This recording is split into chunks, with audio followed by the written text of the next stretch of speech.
He is a beat writer for the Sac Bee, and he's nice enough to join us here talking a little 49ers football. And Chris, you might have seen this weekend that they decided to keep Jimmy Garoppolo after all. Have you heard the news? Yeah, I have heard that. I think I was as surprised as everybody else was, but my initial reaction was, yeah, I thought it would be really awkward and would potentially be kind of a weird move. And the more I thought about it and the more I sort of asked around, it was kind of pragmatic from both sides. So ultimately, I think it's a bet Kyle Shanahan is making based on what he learned about those two personalities, Trey Lance and Jimmy Garoppolo, and how they sort of coexisted last year when it was clear they were in a transitional phase. And I think both guys can handle, the potential bumps in the road that come along with that type of scenario. But I mean, Kyle Shanahan's trying to win a Super Bowl, and he's doing everything he can to try to win a Super Bowl. So I think it's a calculated risk for sure, but I think all indications are that the 49ers feel comfortable that it's not going to derail their season. I mean, I think it's a calculated move. How much of a risk it is depends on how much you want to clutch your pearls. I would say it's less risky keeping Jimmy Garoppolo around. I mean, the risk, I think, has almost been avoided more than it's been created by this move. Yeah, I would agree. And I think, look, like, we're going to dissect Trey Lance's play sort of no matter what, right? Like, Trey Lance... Right, that's coming no matter what he does. Yeah, no matter what he does, he's going to get dissected and scrutinized and be one of the most polarizing, figures in the Bay Area sports scene if he's not playing really well, right? So that would have happened regardless if Jimmy Garoppolo were there or not. And so, like Kyle Shanahan made that point earlier this week when the news came down that, like, the pressure is going to be there no matter what. And if you're worried about what the fan base is saying, or you're worried about what the media is writing or saying, like, you're not cut out for this. And so that I believe all that to be true, whether or not Jimmy Garoppolo is there or not. Now, what's going to be really interesting is if Trey Lance ends up being the reason or a reason why the 49ers lose games, that puts more pressure on Kyle Shanahan, and in a way it makes Kyle Shanahan's job more difficult, because if it were Brock Purdy as the backup quarterback, there isn't a decision to make. Trey Lance is going to start as long as he's healthy enough to play. But if Trey Lance is not playing well and the 49ers are in a losing streak in part or because of Trey Lance's play, and there's an alternative there in Jimmy Garoppolo, then those Monday meetings he has with Jed York certainly get a little bit more interesting, right? Jed York is going to have the conversation with Kyle Shanahan. Not that I think Jed York is really dictating much to Kyle Shanahan in terms of his decision-making, but that's going to be a very stressful part of Kyle Shanahan's job, in that he'll have to decide whether or not he wants to make the move. And ultimately, if he does end up replacing Trey Lance with Jimmy Garoppolo at some point, that's going to have residual effects on Trey Lance's development. I don't think there's any doubt about that. We see quarterbacks who have their confidence hurt either by the way they're played, by the way they play, or by the way they're handled by their respective organizations. Like, confidence is a big contributing factor to success for quarterbacks in the NFL. And so if Trey Lance at any point is no longer as confident as he is right now, like, you have to wonder, okay, what's that going to look like in 2023, 2024? And, my indication, like, everything I've heard is that they love Trey Lance's mindset. They love his poise, his approach. All of those things are major factors in the reason that they went and traded up for him to begin with. But now, the rubber's going to meet the road here on all of that stuff, because Trey Lance, is going to have more pressure on him. There's no doubt about that, because his job security is in a much different place now than it was, last week, because there is an alternative there. So, if Trey Lance had a few bad games in a row, the 49ers were just going to ride it out. But now that Jimmy Garoppolo's back, maybe Jimmy Garoppolo gets thrown into the starting lineup, and that's going to have both short-term and long-term, implications, and it's going to be fascinating to watch. But I do think when the move was made initially, it was made because why not just have one of the best, if not the best, backup quarterback in the league, and why not keep this guy away from potentially the Seattle Seahawks and, make it more difficult for them to win games because they're going to be playing Drew Lock or Geno Smith. So I think it was a pragmatic decision for both sides initially, but there are some very interesting implications long term.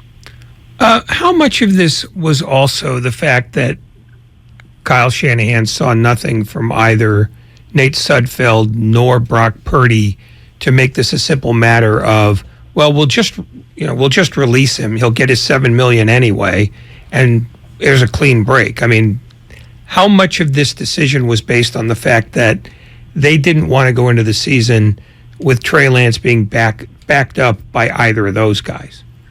Yeah, I mean, Kyle Shanahan has experienced those types of situations where quarterback injuries have derailed seasons in 2018 and 2020. Like, almost half of his tenure with the 49ers has been without a real true starting quarterback, because when he got here in 2017, he didn't have Jimmy Garoppolo until December of that season, and then 2018 Garoppolo was hurt, 2020 Garoppolo was hurt for a lot of it, and even last year Garoppolo was hurt, but he played through it. The 49ers were not very good, obviously, when Jimmy Garoppolo wasn't playing. So I think Kyle Shanahan looked at that and understood that, championship windows or windows to contend for Super Bowls don't stay open forever. And when you have a roster as good as the 49ers thinks this roster is, you have to insulate yourself to avoid what happened in 2020 when, your quarterback suffers a high ankle sprain and really isn't the same all season, and then you have to play a backup. Like, I think there are a lot of similarities between Brock Purdy and Nick Mullins, and I think Kyle Shanahan probably feels the same way in that, okay, I could get this guy to play football, but it's not going to be winning football in the NFL. And so, I think that was a very real part of the conversation, and also, like, probably the offensive line is a real part of the decision-making process here too, right? Like, if you don't have confidence in the offensive line, and I don't gather that the 49ers do at this point, particularly along the interior, basically everybody outside of Trent Williams at left tackle, you probably need an insurance policy because you do have a mobile quarterback. He might be taking some hits once the regular season comes around, and you might really need an insurance policy because that offensive line might be leaky and might be the Achilles heel of the entire offense. So I think it's a combination of a lot of different factors, but certainly the history that Kyle Shanahan has having to play backup quarterbacks, thinking back to 2018 and 2020, certainly made the idea of bringing Garoppolo back as a backup a whole lot more appealing. Chris Biderman here on 95.7 The Game, senior sports writer for the Sacramento Bee. And like you were just talking about, the offensive line is obviously the number one area of concern. We've talked about it almost as much as we've talked about the quarterback room. Number two area of concern would be what? Taking the offensive line out of the question. Where is the what else keeps Kyle Shanahan up at night? I mean, I guess it would be injuries. Like, it's I think it's injuries, and you could say that for any team. It's kind of a cop-out answer, but it's also the truth. I think it's kind of a testament to how good the roster is, right? Like, I think it's going to be the offensive line and injuries. I think really one of the underrated things with the offensive line too is I think what Kyle Shanahan wants to do schematically is going to be so dependent on the running game that if they can't run the ball, it's going to make things even more difficult for them to execute. And I just mean like getting push off the line of scrimmage and being able to control the line of scrimmage like they have when they were, among the best teams in the NFC. Like, they were able to dictate to defenses because defenses had to fear the running game. If the offensive line is not winning at the point of attack and they're not able to run the ball, then play action isn't going to be as effective. All those misdirection plays aren't going to be as effective. And then you're making Trey Lance's life a whole lot more difficult because he doesn't have all those easy looks that those plays can generate for him, right? So I think the offensive line certainly is a concern. I would say, and this is probably way down the list, or not way down the list, but kind of a minor concern, but it also stands out to me, like, are the 49ers going to be as good against the run as they were, say, in 2019? Because losing DJ Jones, while, nose tackle isn't the most important position in the NFL, like, they don't really have a guy that is a true run-stuffing nose tackle, right? Like, Javon Kinlaw has lost 25, 30 pounds, and he looks a lot more lean, and he looks like, he potentially could be a really good pass rusher on the inside. But he's not a guy who they initially thought would play nose tackle at times, now that he's at this new weight. And they have Hassan Ridgeway, but, I didn't see much from Hassan Ridgeway in training camp or the preseason to even, keep him off the roster bubble, let alone think, okay, this is going to be their run stuffer. So I do wonder, and the reason why that's important is because, what made the defense so successful in 2019 was just all the 3rd and 8s and 3rd and 9s they dealt with, and those pass rushers could pin their ears back in obvious passing situations. If those 3rd and 8s turn into 3rd and 4s, that's a lot different in terms of, what offenses can do against you, and it's going to make it a lot more difficult to just pin your ears back and get after the quarterback. A lot more of opposing playbooks are going to be available to those guys if the 49ers don't stop the run. So I do think, there's a minor concern about that, I would say, because you don't have DJ Jones, because, most of your defensive line is optimized to rush the passer, and in the wide 9 alignment, you have your defensive ends out so wide that you're asking your defensive tackles and your linebackers to do a lot.